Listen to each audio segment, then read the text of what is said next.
Le Seigneur Jésus-Christ est très précieux pour moi. Il m'a aimé, il est mort pour moi. Et je suis prêt à payer n'importe quel prix pour montrer mon amour pour lui. Je peux dire que je l'aime plus que mon père, ma mère, mon frère, ma sœur, mon épouse, mes enfants ou quelqu'un d'autre.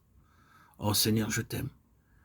Mais lorsque nous devons payer le prix, nous ne le payons pas. Combien de fois nous le renions? Combien de fois nous le blessons? Combien de fois nous ne lui obéissons pas par crainte, pensant: qu'est-ce que mon voisin va dire?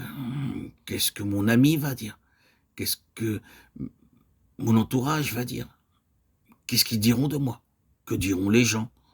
Nous ne voulons tout simplement pas payer le prix que le Seigneur demande, remplis de honte, de peur d'être moqués.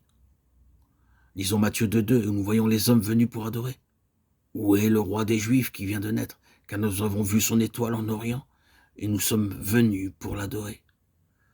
Ces hommes sages avaient vu cette étoile insolite en Orient, et ils avaient commencé leur long pèlerinage, leur long voyage. Cela leur prit peut-être 2 ans, mais ils étaient prêts à payer le prix, bien qu'ils n'aient pas eu d'expérience préalable du Seigneur Jésus-Christ. Lorsqu'ils furent arrivés à la maison, ils virent le jeune enfant et sa mère Marie. Ils se prosternèrent et l'adorèrent.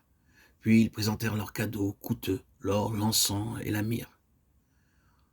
En parcourant une telle distance, ils reconnaissaient sa valeur. Lorsqu'ils le trouvèrent, ils l'adorèrent. En apportant ces précieux trésors, ils reconnaissaient d'une manière symbolique que l'enfant que nous sommes venus adorer est Dieu, l'or. L'enfant que nous sommes venus adorer est venu pour souffrir pour nous, la myrrhe.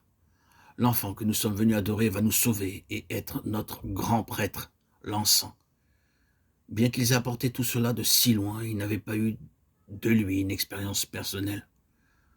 Regardons dans Luc 7, 37, 38, 47, quelqu'un qui adora.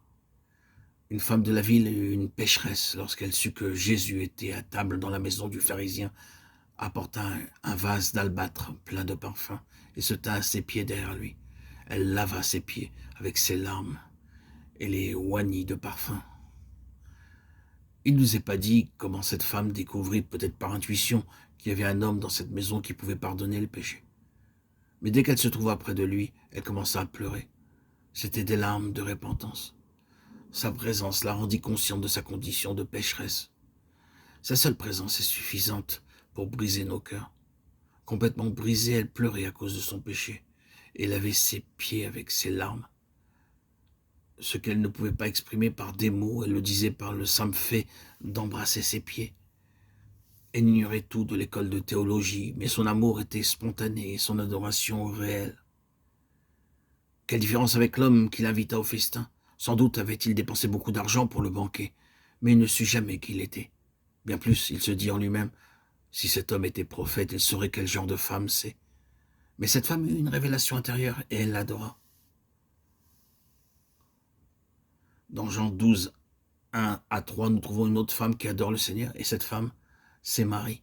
Elle avait connu le Seigneur dans la puissance de sa résurrection, elle avait vu son frère Lazare mort dans le tombeau, mais elle l'avait vu aussi revenir à la vie au commandement du Seigneur.